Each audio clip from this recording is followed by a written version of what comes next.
కానీ ఇంకా మన యొక్క జీవితంలో మార్పు అనేది చాలా వరకు 50% కూడా రాలేదు.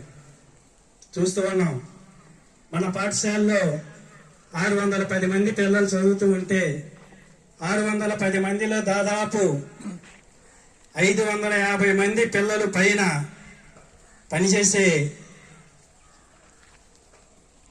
పేరెంట్స్ యొక్క పిల్లలు ఉన్నారు. ఇక్కడ రైతు పనిచేసే పిల్లలు ఉన్నారు. చాలా పేద జీవితంలో ఉన్నటువంటి వ్యక్తులు ఉన్నారు ఇక్కడ. మరి కొంతమంది వేలు లక్షలు కట్టి కార్పొరేట్ స్కూళ్ళలో చదువుతున్నారు. ఈ వ్యవస్థ మారాలి. కార్పొరేట్ స్కూల్లో ఎలా ఉన్నారో మీరు కూడా ఆ స్టేజీకి వచ్చినప్పుడు మాత్రమే మన దేశంలో నిజమైనటువంటి స్వాతంత్రం అనేది వచ్చినట్లు లెక్క అవుతుంది. కానీ 1:3 మాత్రమే ఇక్కడ ప్రజాస్వామ్యంలో అంబేద్కర్ గారు రాసినటువంటి రాజ్యాంగం ప్రకారం మనం ఇక్కడ బ్రతుకుతున్నాం.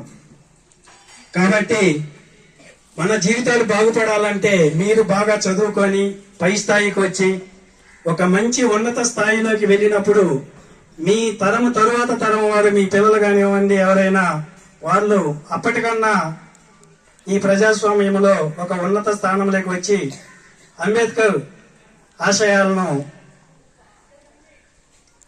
పూర్తి చేయటం అనేది జరుగుతుంది. కాబట్టి నేను ఒకటే చెప్పదలుచుకున్నాను. ప్రతిరోజు కూడా మీకు అసెంబ్లీలో చెప్తూ ఉంటాను ఓపెన్ గా, మీరు చేయాల్సినటువంటివి 2 పనులు. ఒకటి, ప్రతిరోజు స్కూలుకు రెగ్యులర్ గా రావటం, ఆబ్సెంట్ లేకుండా.